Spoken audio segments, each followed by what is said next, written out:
et soignée. Paul dit que Christ la soutient et prend soin d'elle. Quand nous renonçons à penser que les frères ne changeront jamais, n'oublions pas que l'œuvre de la rédemption est parfaitement sous le contrôle et la garde du Seigneur. Ni le péché, ni Satan, ni la chair, ne pourront arrêter ou gâcher le chef-d'œuvre que le Christ, à travers son réalise aujourd'hui dans la vie de son Église. Notre attitude doit être la même que celle du Seigneur. Il nous a désignés pour encourager, exhorter, soutenir, être un exemple, corriger, instruire, mais non pour détruire, ne pas nous décourager, ne pas nous désunir, ne pas nous abandonner. Conclusion: oui, l'Église est pleine de pécheurs pour lesquels Christ est venu mourir, pécheurs que Christ est venu sauver. L'Église est pleine de pécheurs qui ont besoin de la grâce pardonnante et transformatrice de Dieu. Nous ne pouvons pas nous permettre de mépriser quelqu'un que le Christ a aimé et s'est donné en donnant sa propre vie. Si vous aimez le Christ, ou si vous devriez aimer ceux qui lui appartiennent, ou bien il faut être prêt à se donner à ceux à qui il s'est donné, soit vous devez être prêt à servir ceux qu'il sert, soit vous devez prendre soin de ceux dont il prend soin et soutient avec sa parole et son esprit, soit vous devez soutenir dans la prière ceux pour lesquels il intercède auprès de son Père, ou tu dois rester avec ceux qui seront avec lui pour toute l'éternité. La prochaine fois que tu entendras ou te plaindras des frères de cette Église, souviens-toi que malgré tout, c'est l'Église imparfaite du Christ, que tu aimes profondément. N'attendez pas qu'il soit trop tard. Devenez membre de la chaîne Today et bénéficiez de réconfort et de soutien dans les moments difficiles. Cliquez sur le lien dans la description de la vidéo. Mardi 9 avril 2024, page 5. L'Église, vie en communauté. Résumé. 3 principes pour maintenir l'unité dans l'Église par Félix Ramirez. La vie en communauté. Éphésiens 4:1. 6. Introduction. L'un des mots qui distingue un évangélique est lorsqu'il fait référence à quelqu'un comme frère ou sœur. Ils disent « il est maintenant frère » ou « il a déjà commencé à partir avec les frères, la sœur est-elle là, salutations aux frères », etc. Il est très courant que nous nous appelions ainsi et parfois nous sommes confus lorsque nous appelons un frère incroyant au travail. Frère est un mot qui nous rappelle que nous faisons partie d'une famille, d'une communauté. Ce qui affecte une personne affecte également tous les membres de cette communauté. Valéria, nous n'avons pas payé le téléphone. L'un des piliers de la vie dans l'Église est la communion des croyants. Et même s'il y a des conflits entre nous, la parole nous enseigne que nous sommes un. La phrase elle-même est apparemment une erreur grammaticale. Nous sommes égal à pluriel, un égal à singulier. Mais c'est exactement le but de l'enseignement biblique en Christ. Nous sommes un. Idée centrale. Parce que Dieu nous a fait un en Christ, nous devons vivre en exprimant cette unité dans l'Église locale. Question de transition. Comment devrions-nous vivre pour exprimer cette unité? Éphésiens 4:1-6 nous montre 3 responsabilités à suivre pour vivre dans la communauté chrétienne. Y se souvenir de notre appel à un moi donc, prisonniers dans le Seigneur, je vous supplie de marcher d'une manière digne de l'appel avec lequel vous avez été appelés à. Dans les chapitres précédents, Paul a discuté en profondeur de la question de notre appel 1:18. Maintenant, le reste de l'épître traite de à quoi ressemble dans la pratique ce saint appel à sa gloire éternelle. Autrement dit, Paul expliquera ensuite de manière concrète ce que signifie vivre selon cet appel. Paul dit que nous avons été bénis dans les lieux célestes avec Christ 1:3 et 2:6, mais il nous offre maintenant un portrait de la façon dont cela est vécu à l'Église, à la maison, au travail et dans la société en général. Ce que Paul essaie de dire avec ces mots, c'est que ce que Dieu a prévu pour nous dans l'éternité a un accomplissement terrestre et pratique. La doctrine de la prédestination et de l'élection du croyant pour se conformer à l'image de Dieu n'est pas une simple question théologique ou doctrinale, et précisément les 3 deuxièmes chapitres d'Éphésiens nous enseignent quelle doit être la conduite d'un croyant destiné à devenir un fils à la louange de la gloire de la grâce de Dieu. Nous avons ici la clé pour comprendre pourquoi Dieu nous commande de lui obéir. Dieu nous a sauvés et a fait de nous de nouvelles créatures. Et sur la base de cette nouvelle vie et de cette nouvelle identité que nous avons en Christ, n'attendez pas qu'il soit trop tard. Devenez membre de la chaîne Today et bénéficiez de réconfort et de soutien dans les moments difficiles. Cliquez sur le lien dans la description de la vidéo. Mardi 9 avril 2024, page 1. Et qu'il nous commande d'obéir à ses commandements. C'est comme lorsque Dieu a donné les 10 commandements aux Israélites. Il leur a d'abord rappelé comment il les avait sauvés. Dieu prononça toutes ces paroles. « Je suis Jéhovah ton Dieu, qui t'ai fait sortir du pays d'Égypte, de la maison de servitude. » Exode 21,2. Le comportement d'une personne envers les autres est affecté par son identité. Par exemple, les militaires ont un code de conduite qui les distingue des autres citoyens. Ils se caractérisent par la loyauté, l'obéissance presque aveugle à leurs supérieurs, ainsi que par la stricte discipline dont ils doivent faire preuve dans chacune de leurs actions.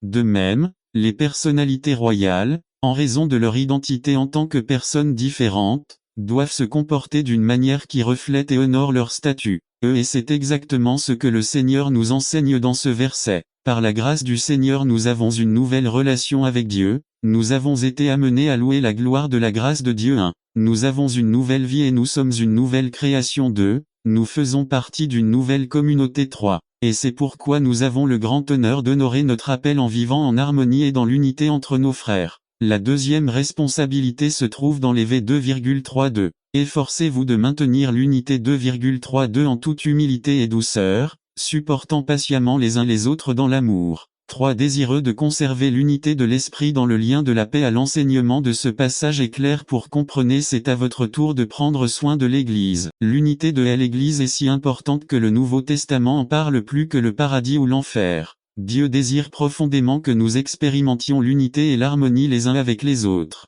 B. L'unité est l'âme de la communion. Détruisez-les, vous arrachez le cœur du corps du Christ. C'est l'essence, le noyau de la façon dont Dieu veut que nous expérimentions la vie ensemble dans son Église. Notre modèle d'unité est la Trinité. Jésus a dit pour eux, « J'étais un comme toi et moi sommes un ». Rien n'a plus de valeur sur terre que votre Église. Il en a payé le prix ultime et souhaite que nous le protégions, en particulier des terribles dommages causés par la division, les conflits et la discorde. Ce passage nous enseigne également que nous sommes appelés à maintenir ou à préserver l'unité déjà établie par le Saint-Esprit. Lui seul peut créer une véritable communion, mais il la cultive à travers les décisions que nous prenons et les engagements que nous prenons. Il ne nous est pas dit qu'il faut créer ou inventer l'unité, puisque le corps du Christ est soutenu par son propre chef, qui est le Seigneur Jésus-Christ. Produire une communauté chrétienne nécessite à la fois la puissance de Dieu et nos efforts. Mais quelle est notre responsabilité? Comment pouvons-nous maintenir l'unité dans l'Église? Comment pouvons-nous prendre soin de l'unité de l'Église? Paul mentionne quelques qualités essentielles. 1.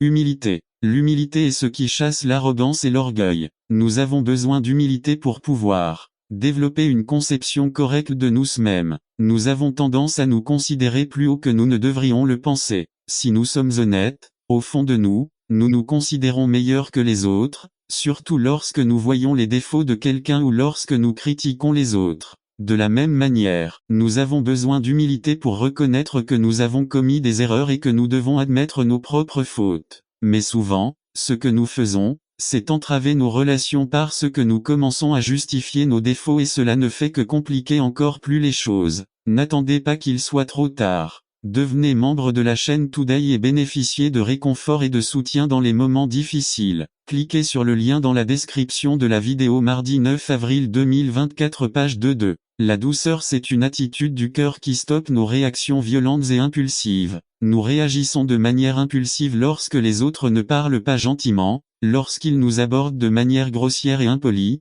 lorsqu'ils nous plaisent. Il peut s'agir d'un mot ou d'une phrase inattendue, d'une réponse inappropriée de la part d'une autre personne ou d'un commentaire inconfortable à notre encontre. Bien souvent, nous nous laissons emporter par nos passions et ne mesurons pas les conséquences de nos réponses. Et nous aggravons la situation lorsque, dans notre droit à protéger notre dignité je ne vais pas abandonner, nous répondons également par agressivité et manque de courtoisie. Et malheureusement, c'est la stratégie que nous disons à nos enfants. Ne soyez pas stupides, n'abandonnez pas. Jésus-Christ a dit, « Apprenez de moi car je suis doux et humble de cœur ». Dans Proverbe 15:1, nous lisons, « Une réponse douce détourne la colère ». 3. Patience. La patience est étroitement liée à ce qui précède. Parfois, nous confondons patience et tolérance totale, un peu comme l'enseignement des stoïciens, un groupe de philosophes grecs. Son enseignement de base était que le chemin du bonheur consistait à être indifférent à la douleur ou au plaisir. Et dans un certain sens, être patient nécessite une telle attitude, une attitude ferme et calme face à une provocation prolongée.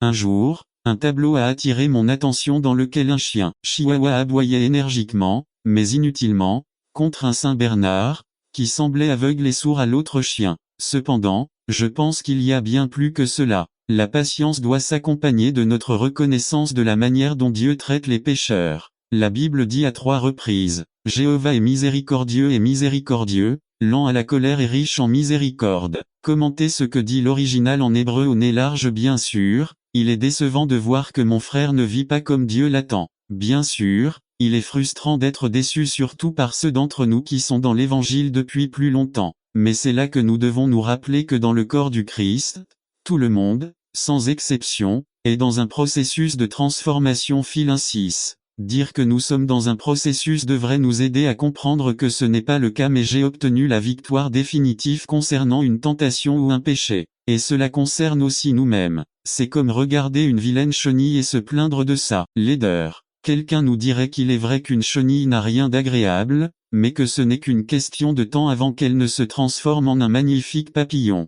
Nous devons donc être patients avec tout le monde, sachant que Dieu fait également preuve de patience avec nous. 4. Soutenir les autres dans l'amour, c'est-à-dire excuser les fautes, les excès, les limites des autres. Il ne s'agit pas simplement d'afficher une façade de courtoisie même si intérieurement nous bouillons de colère, mais d'amour, sincèrement. Nous devons faire preuve d'un amour insistant, disons têtu, envers ceux qui nous irritent, nous ennuient ou nous embarrassent. Réfléchissez aux mots endurer, souffrir, résister, dissimuler, etc. Si on réfléchit un peu, ces mots signifient que la pression ne nous quitte pas, elle est là, elle est toujours là, comme nous sommes prompts à abandonner. Avec quelle rapidité nous arrêtons de nous accrocher et de nous en prendre aux autres. Point. Combien de fois avons-nous demandé à Dieu de nous faire ressembler davantage à Christ, n'est-ce pas? Eh bien, le Seigneur est un spécialiste dans l'envoi de personnes particulières dans nos vies qui nous offrent l'opportunité de grandir dans l'amour.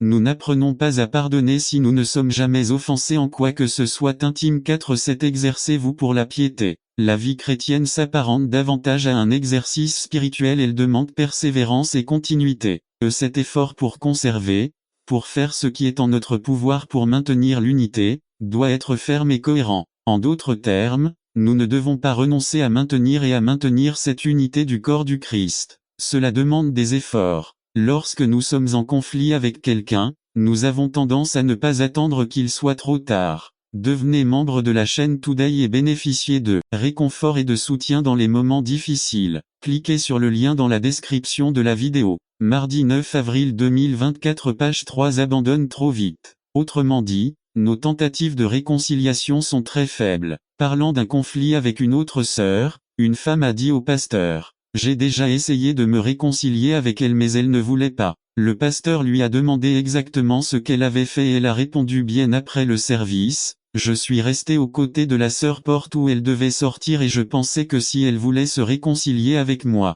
elle avait dû me parler, eh bien, elle ne m'a pas parlé.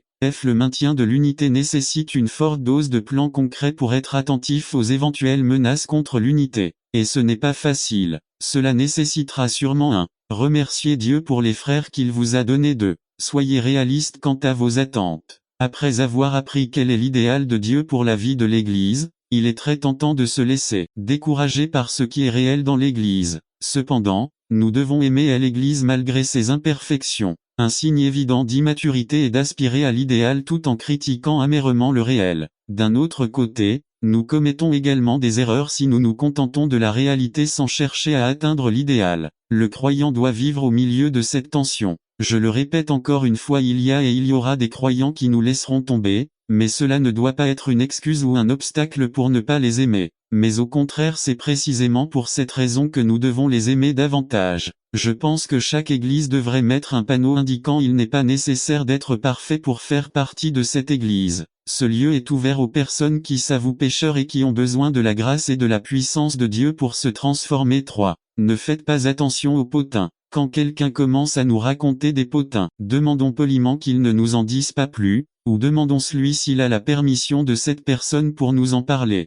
Les gens qui bavardent sur nous bavardent aussi sur nous-mêmes. Les gens qui bavardent ne valent pas la peine de faire confiance. C'est vraiment dommage que dans le troupeau du Seigneur, les plus grosses blessures ne viennent généralement pas des loups, mais des autres brebis. 4. Se mordre la langue pour ne pas faire des propos qui ne font qu'énerver un frère, ou pour mettre une queue sur lui et sur ses oreilles à des informations qui ne font qu'entacher le témoignage de nos frères dans la foi. Nous sommes les gardiens de nos frères et sœurs. 5. Faites une liste des personnes avec lesquelles nous avons le plus de difficultés à communiquer et anticipons d'éventuels moments de désaccord ou de conflit. Nous devons apprendre à planifier pour faire le bien. 6. Au lieu de critiquer, encourageons les frères. Il est plus facile de détruire que de construire. Je crois qu'un remède efficace contre la critique est de bien parler de ceux avec qui nous sommes tentés de critiquer. Gardons-nous de cultiver un esprit critique. Quand je fais cela, 4 choses se produisent. Mon orgueil ressort, je me mets dans le fauteuil du juge et je porte atteinte à la communion de l'Église.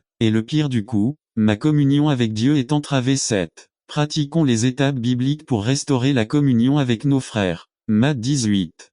Nous devons être diligents, attentifs. En d'autres termes, nous devons déployer tous nos efforts pour veiller à l'harmonie chrétienne. Nous devons être attentifs aux menaces qui pèsent sur l'harmonie entre frères. Nous devons garder les yeux grands ouverts pour détecter quand se développe une éventuelle rupture de l'unité avec les frères. La troisième responsabilité est apprécier ce que nous avons en commun. 4 à 6. 4. Un seul corps et un seul esprit, car vous avez également été appelés dans la même espérance de votre vocation. N'attendez pas qu'il soit trop tard. Devenez membre de la chaîne Today et bénéficiez de réconfort et de soutien dans les moments difficiles. Cliquez sur le lien dans la description de la vidéo. Mardi 9 avril 2024, page 4-5. Un seul Seigneur, une seule foi, un seul baptême. 6. Un seul Dieu et Père de tous, qui est au-dessus de tout, et à travers tout, et en tout. Illustration. Chaque famille partage certaines qualités, intérêts ou habitudes particulières. Par exemple, dans ma famille, nous aimons imiter la façon dont certaines personnes parlent. On s'amuse à commenter des phrases typiques de certaines personnes que l'on connaît. Et lorsque nous sommes ensemble, c'est ce que nous finissons involontairement par faire. Cela nous fait profiter de nos moments ensemble. De même, dans le corps du Christ, en affirmant tout ce que nous avons en commun, nous réaffirmons que nous sommes une seule chose, que nous sommes une communauté. Il est bien vrai que nous sommes différents. Nous avons des caractéristiques physiques, sociales, intellectuelles différentes, etc.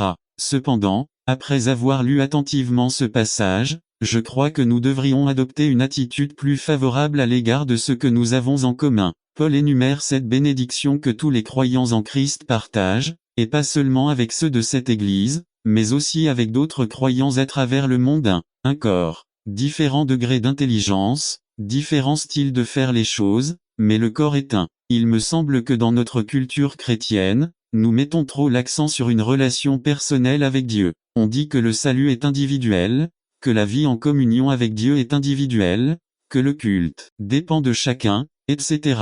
Et c'est vrai, mais il semble qu'en mettant trop l'accent sur l'aspect personnel de la vie chrétienne, nous ayons perdu de vue le fait que nous formons une communauté, une collectivité. La Bible utilise de nombreuses manières pour nous rappeler que nous sommes de petites parties interdépendantes qui forment une seule chose. Branche vigne, pierre estample, membre corps, prêtre sacerdoce de un seul esprit, qui vit en chaque croyant individuellement. Un corps. 6-19. Votre corps est le temple de l'ensemble. Un corps. 3-16. Ne savez-vous pas que vous êtes le temple de Dieu? C'est le même esprit qui habite en nous, nous guide, nous scelle, nous vivifie, nous sanctifie et nous ressuscite. 3. Un espoir. Le deuxième venu dans la gloire du Christ, consommation de toutes choses, gouvernement parfait et éternel du Seigneur. Cette espérance inclut aussi le même destin, devenir comme le Christ. Nous ne mourrons pas tous, mais nous serons tous transformés. Un corps. 15h51. Aujourd'hui, il existe différents degrés de maturité dans notre vie chrétienne,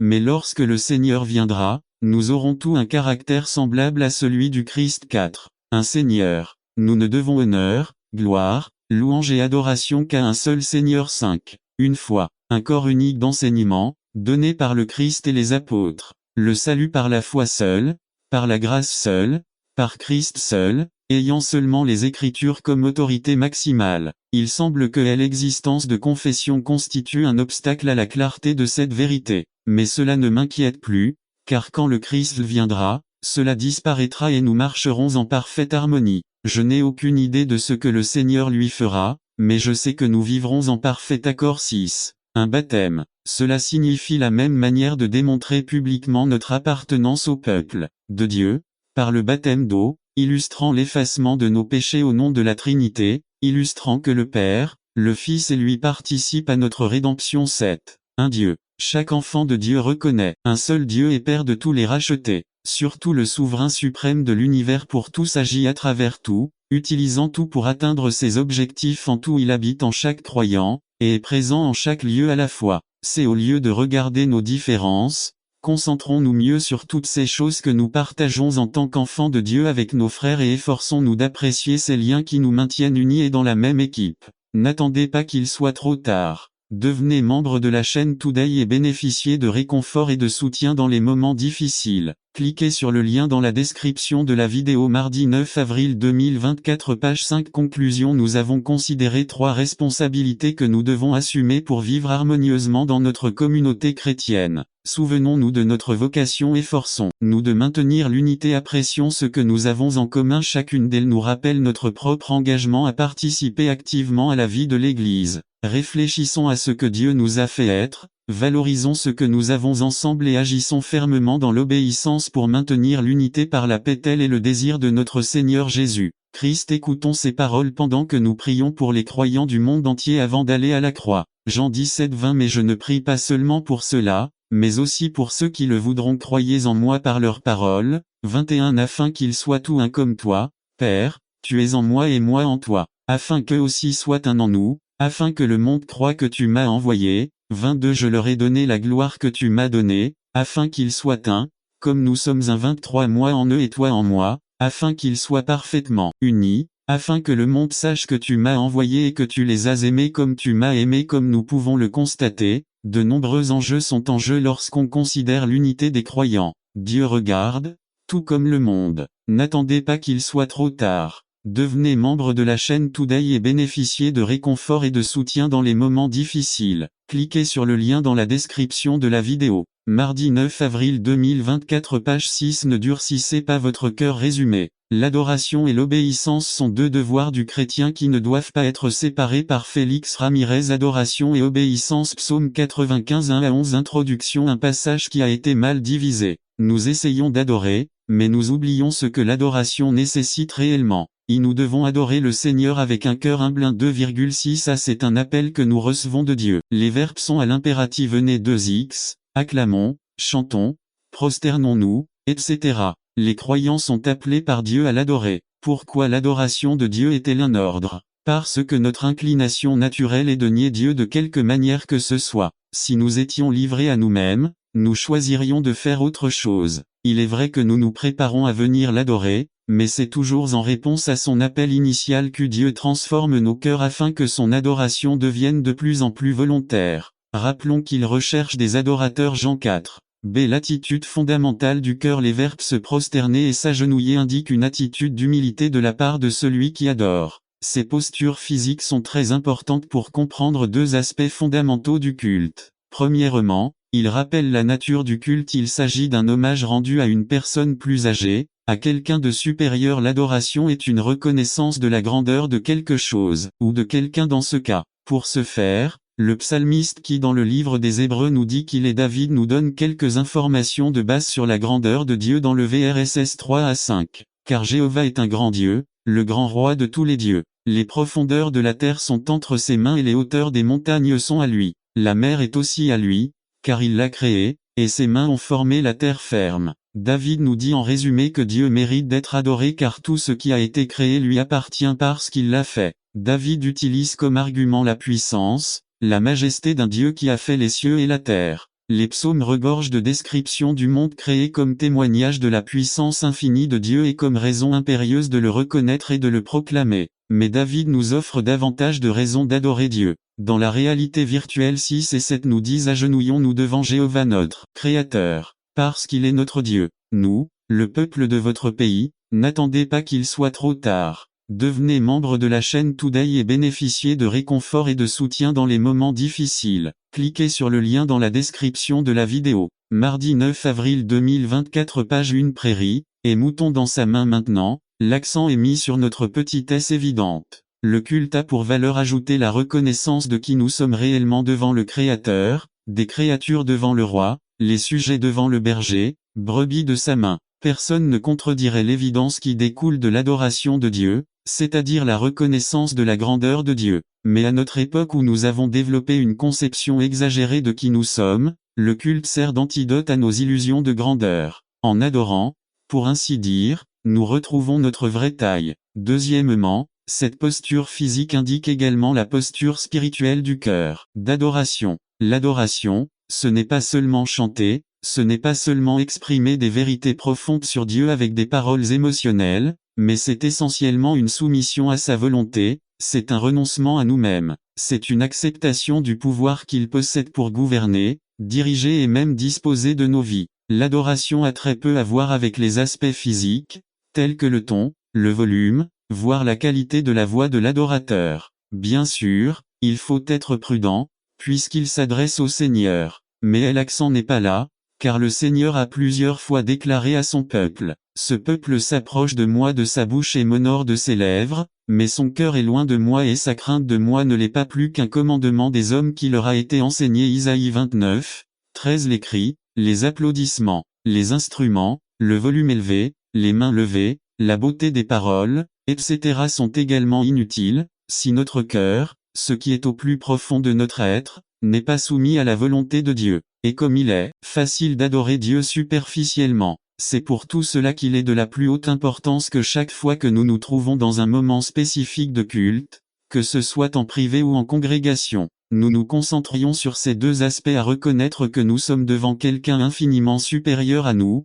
cela mérite toute notre attention. Et B. Que nous disons au lauréat qu'il a tous les droits et tous les pouvoirs pour gouverner complètement nos vies. 2. Nous devons adorer le Seigneur avec un cœur obéissant. 8 à 11. Si vous entendez sa voix aujourd'hui, n'endurcissez pas votre cœur, comme à Mériba, comme au jour de Massa dans le désert. 9. Là où vos pères m'ont tenté, m'a testé et a vu mes œuvres. 10. Pendant 40 ans, j'ai été mécontent de la nation, et j'ai dit 11 dans ces versets. David rappelle à ses lecteurs un événement bien connu des Israélites, un événement de la plus haute importance. C'est l'occasion qui a marqué le destin de millions de personnes qui ont quitté l'Égypte avec l'espoir d'une terre promise de Dieu. Cet événement est enregistré dans Exode 17. Les Israélites arrivèrent à un endroit initialement appelé Rephidim. Une fois arrivés sur place, ils se sont rendus compte qu'il n'y avait pas d'eau. Cela suscita la colère des Israélites contre Moïse au point qu'ils l'avaient déjà condamné à mort. 4. Pour Moïse, il ne s'agissait pas simplement d'une plainte concernant une erreur de route, mais d'un jugement contre Dieu. Voyez ce que dit le verset 7. Et il donna à ce lieu le nom de Massa et Mériba, à cause des querelles des enfants d'Israël, et parce qu'ils tentaient l'Éternel, en disant, « L'Éternel est-il donc parmi nous ou n'est-il pas ? N'attendez pas qu'il soit trop tard. » Devenez membre de la chaîne Today et bénéficiez de réconfort et de soutien dans les moments difficiles. Cliquez sur le lien dans la description de la vidéo. Mardi 9 avril 2024. Page 2. Réponse de Dieu. Il a juré dans sa colère qu'il n'entrerait pas dans son repos, qui représente ici la terre promise. La Bible dit que tous les Israélites qui ont quitté l'Égypte ont erré pendant 40 ans jusqu'à ce qu'ils meurent tous, à l'exception de 2 hommes, Josué et Caleb. Nous parlions de la façon dont l'adoration exige et forme un cœur humble de la part de l'adorateur. Ce cœur humble est une condition essentielle pour obéir à Dieu. C'est là que réside l'importance d'adorer Dieu. Ne dissocions jamais l'adoration de l'obéissance. Notons 3 avertissements sérieux concernant la désobéissance.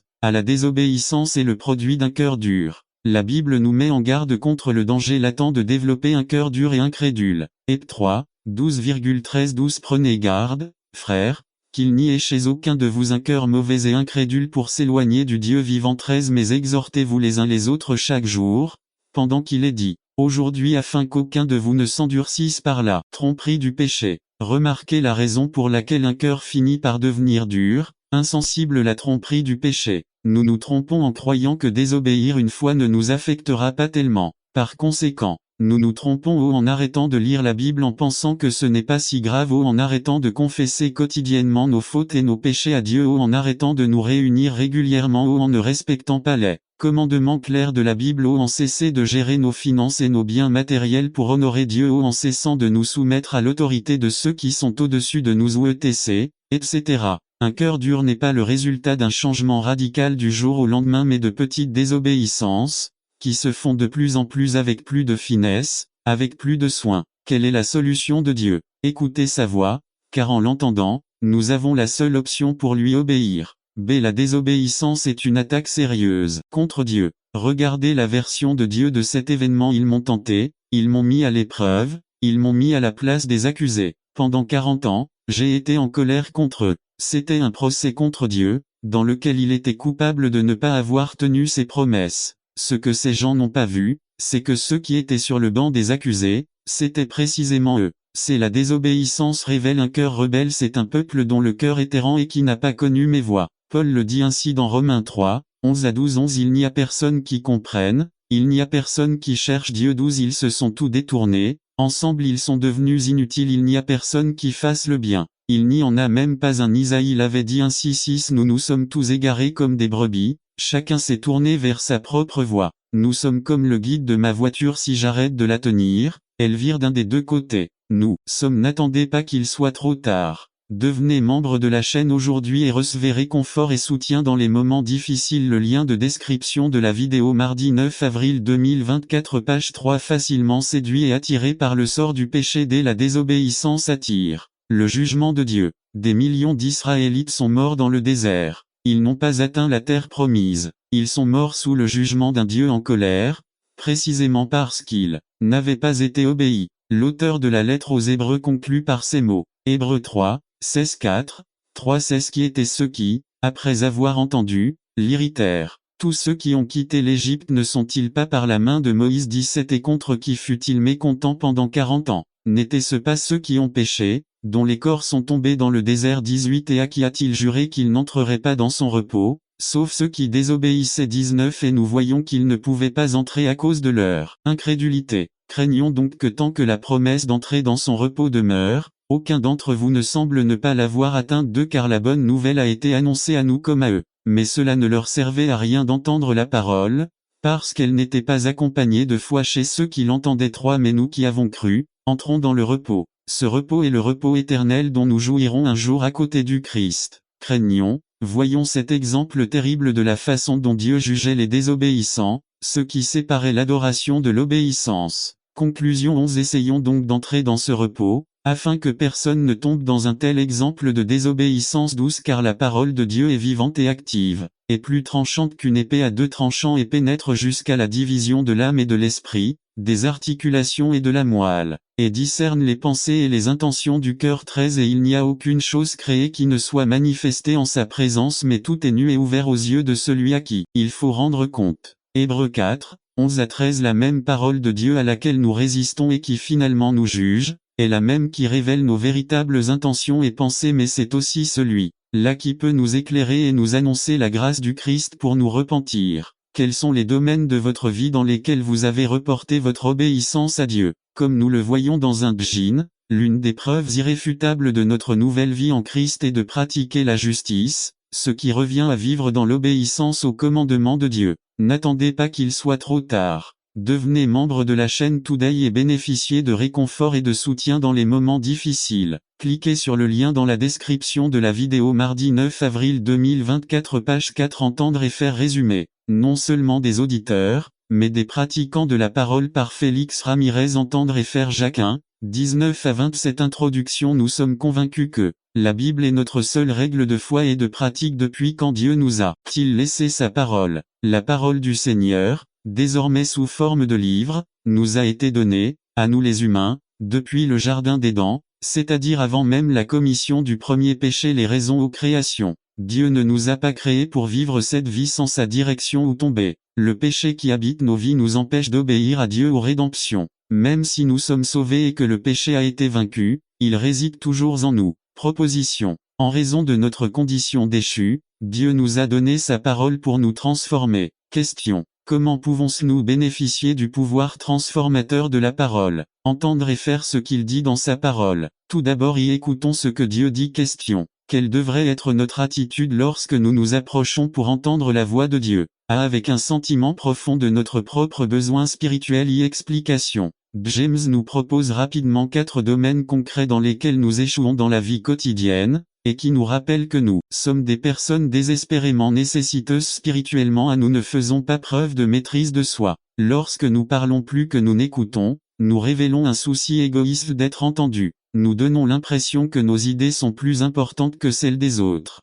Ma belle-mère a dit, Dieu m'a donné 2 petites oreilles et une petite bouche pour écouter davantage et parler moins. Proverbe 10, 19 Celui qui retient ses lèvres est sage. Nous nous mettons en colère pour le péché. Proverbe 16, 32 Mieux vaut celui qui est lent à la colère que celui qui est fort, celui qui maîtrise son esprit que le conquérant d'une ville. Proverbe 12:16 La colère de l'insensé est connue instantanément, mais l'homme prudent cache le déshonneur. Ecclésiaste 7:9 Ne vous mettez pas rapidement en colère, car la colère se niche au sein de l'âme. N'attendez pas qu'il soit trop tard. Devenez membre de la chaîne Today et bénéficiez de réconfort et de soutien dans les moments difficiles. Cliquez sur le lien dans la description de la vidéo. Mardi 9 avril 2024 Page 1 Imbécile c'est nous ignorons le mal de notre cœur. Jérémie 17:9 Le cœur est trompeur par-dessus tout et désespérément méchant, qui peut le savoir? Dès nous vivons dans une attitude d'indépendance spirituelle.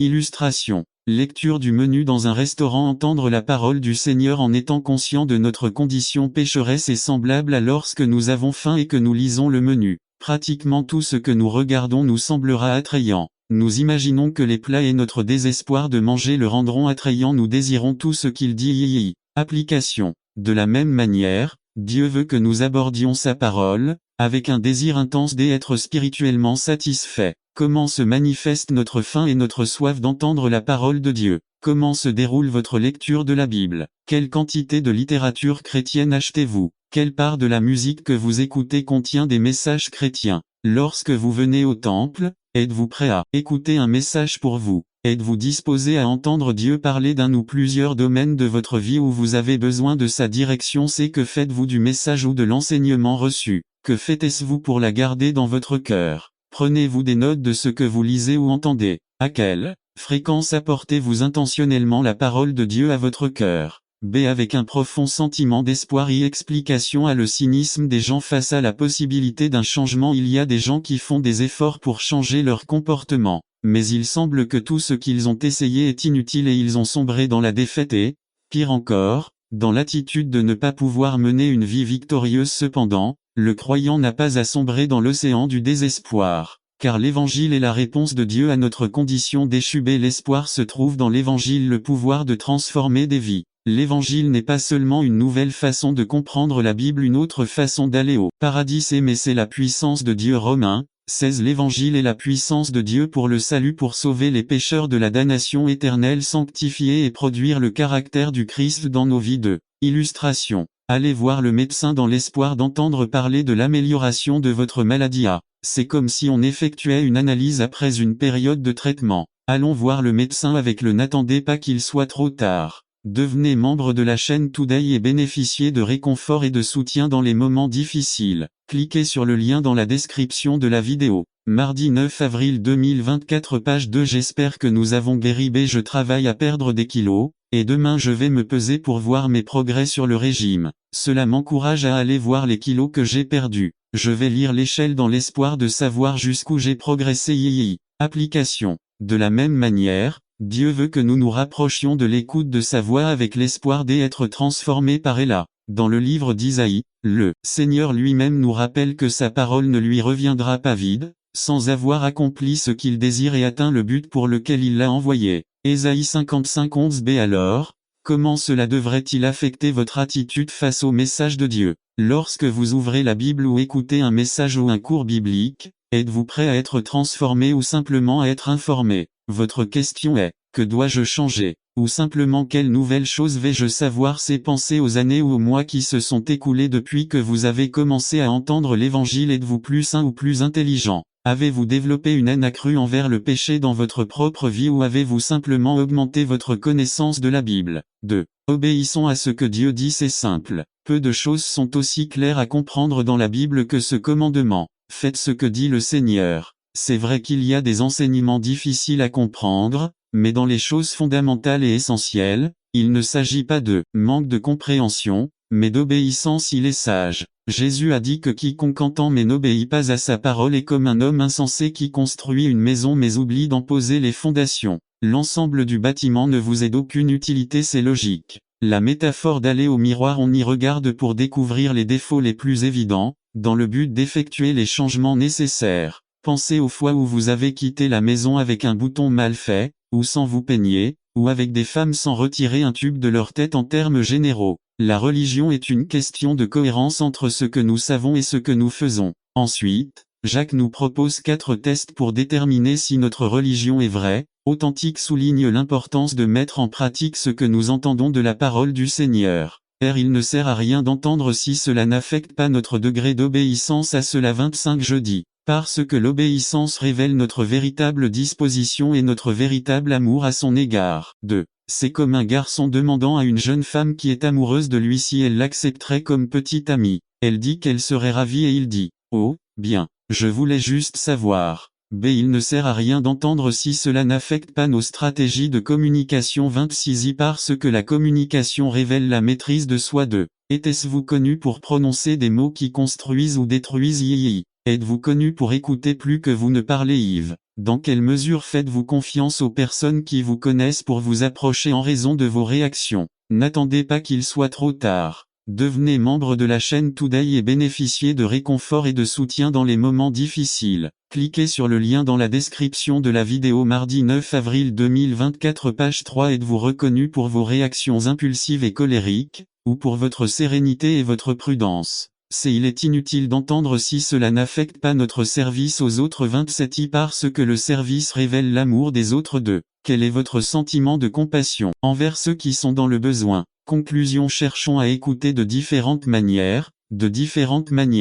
Soyons auditeurs de la parole de Dieu. Imitons le Christ dans sa recherche constante de la volonté de son Père. Lire les Écritures et aller à la synagogue. Cherchons à obéir à la parole de Dieu de différentes manières. Ne soyons pas comme l'homme insensé qui, n'ayant aucune fondation pour sa maison, fut laissé en ruine lorsque les vents, les pluies et les rivières vinrent. Imitons le Christ dans ses intentions de faire la volonté de son Père. N'attendez pas qu'il soit trop tard. Devenez membre de la chaîne Today et bénéficiez de réconfort et de soutien dans les moments difficiles. Cliquez sur le lien dans la description de la vidéo. Mardi 9 avril 2024 page 4 du pauvre au riche résumé. La pauvreté de Jésus nous a rendus riches par Félix Ramirez du pauvre au riche 2 Cor 8, 9 Introduction. Dans notre monde, il existe de nombreuses histoires de personnes qui, disposant de ressources limitées, basées sur l'effort et le travail, sont allées très loin dans le domaine économique. Nous connaissons également des pauvres qui, après avoir acheté un billet